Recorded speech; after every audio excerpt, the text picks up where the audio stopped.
बहनों और भाइयों नमस्ते। दोस्तों, आज अशोक मोहनानी, कुर्ला, मुंबई, जिनका निधन हो गया, उसकी आज पगड़ी रस्म है। दोस्तों, मैं उनको यहाँ से श्रद्धांजलि दे रहा हूँ। मैं एक बार फिर कहूँगा, परमात्मा उनके परिवार को यह दुख सहने की शक्ति दे। दोस्तों, ये बातें जो है दुर्भाग्यपूर्ण बातें हैं।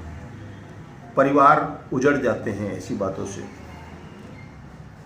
दोस्तों, इस प्रकरण के बाद 2 दिनों से उल्लासनगर 5 में, जैसे कि मैंने कुछ दिन पहले भी पढ़ा था कि एक ऐसा गिरोह है जो दिन भर दूसरों को ताकता है, ये क्या कर रहा है, वो क्या कर रहा है, वो क्या कर रहा है, उसकी बदनामी कैसे की जाए, किस तरह से किसको आग लगाने भेजा जाए, किसको बुझाने भेजा जाए। तो इस तरह की बातें इस प्रकरण में चल रही है। तो दोस्तों, ये दुखद बातें हैं। असल में मैं आज इन लोगों को एक बात बताता हूं, मैंने कल भी इनको बताई कि यहां पर किसी के भी हाथ साफ नहीं है, सबके हाथ भरे हुए हैं। अगर किसी के हाथ साफ हैं तो वह अपने स्तर पर चलता है, उसने कभी ऊंची उड़ान नहीं भरी है। माफ करना, मैं बड़े बड़े व्यापारी जो हमारे भाई हैं, जो सालों से धंधा कर रहे हैं, मैं उनके लिए नहीं कह रहा हूं ये सब चीजें। जो आपके बाद आए, आपसे आगे दौड़ने की कोशिश कर रहे हैं, मैं उनके लिए कह रहा हूं ये सब चीज। दोस्तों, कल मैंने 3 पैसे वाले एक नेता की बात की। दूसरे नेता भी हैं, मैं नंबर से, लाइन से सब चीजें आपको जानकारी दूंगा। दोस्तों, आज से लगभग 5 साल पहले चालिया साहब चालू था, तो आदरणीय भाभी जी, इस शहर में भाभी जी और साहब एक ही परिवार को कहा जाता है। हमारी स्वर्गीय आदरणीय भाभी जी सतराम दास के मंडप में आई, जहां पर चालिये का मेला चल रहा था। हमारे भाई, हमारे बड़े भाई, भाऊ कहूंगा मैं उनको, गोप पेशवानी जी भी थे। उनका निधन बाद में हुआ। आदरणीय भाभी जी ने उनसे बताया कि हमने उल्लासनगर 5 में फलाने आदमी को अध्यक्ष बनाया है पार्टी का। हमारे जो भाव गोप पेशवानी थे ना, वो तुरंत जवाब देते थे, हाजिर जवाब थे वो। उन्होंने 50 साल पत्रकारिता की दोस्तों। उन्होंने कह दिया कि आपने जिसको अध्यक्ष बनाया है ना, वो झगड़े करवाता है, झगड़ालू है।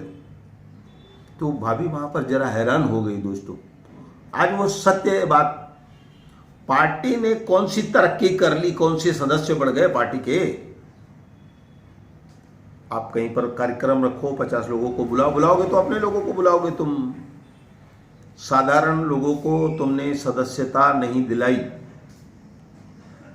ठीक है, फिर मैं आपको आगे ले जाता हूं अशोक मोहनानी की तरफ। अशोक मोहनानी गुजर गए, आपको बड़ी खुशी हो रही है, पंचायत वाले फंस गए। ये जरूरी नहीं है पंचायत वाले इसमें फंस जाएंगे। होता क्या है, ये तो कायदा जो है अपने तरीके से चलता है। मैं तुमको 2013-2014 नवंबर दिसंबर, मेरी कार्यालय तब तहसीलदार कार्यालय के सामने हुआ करती थी। आपको याद होगा कि 2 बच्चों की मौत हो गई, काट दिया गया उनको। वो लोग अभी तक जेल में हैं। किस कारण से? दुकान हड़पने गए थे आप, उसके चलते चलते ये घटना हो गई है कि नहीं ऐसा? फिर उसके बाद वो प्रकरण आज तक चल रहा है। अब आपको मैं कुछ बातें कल बताऊंगा, क्योंकि वीडियो बहुत बड़ा हो जाता है। अब मैं हमारे आदरणीय भाई किशोर नारायण दास वनवारी, दादा सतराम दास फतन दास जेसवानी, इनकी तरफ रुख करता हूं।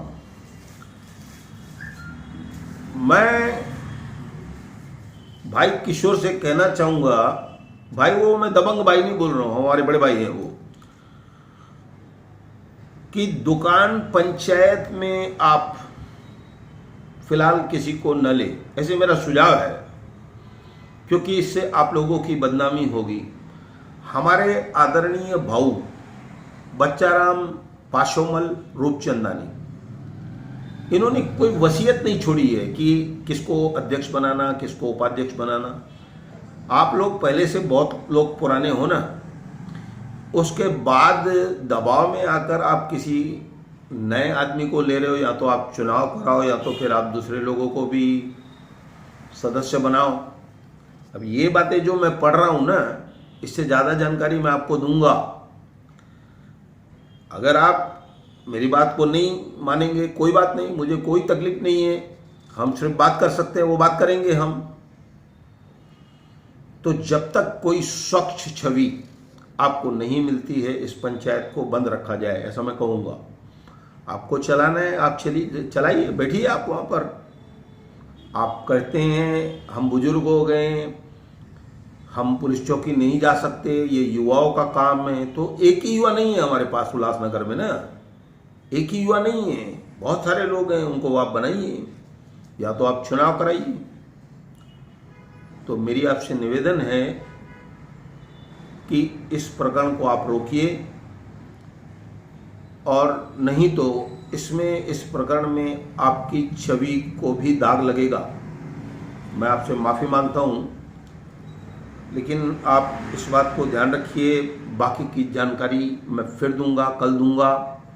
दोस्तों, मेरे पास नागरानी का भी प्रकरण आया, वो मैं आपको बाद में बताऊंगा कि वो क्या रहा है। ये पंचायतें अगर कमाई का कार्य नहीं कर रही है, तो आखिर अगर एक पंचायत खुल जाती है तो उसके पीछे आप क्यों पड़ जाते हो? क्यों आप दिन भर ये सब काम कर रहे हो, वो क्या कर रहा है, वो क्या कर रहा है, वो क्या कर रहा है। दोस्तों, फिलहाल वीडियो बड़ा ना हो, इसलिए मैं आपसे धन्यवाद कहता हूं। और आज अशोक मोनानी जी की पगड़ी रस्म है, मैं उसको एक बार फिर से श्रद्धांजलि देता हूं। ऐसा कहकर मैं अपनी बात पूरी कर रहा हूं।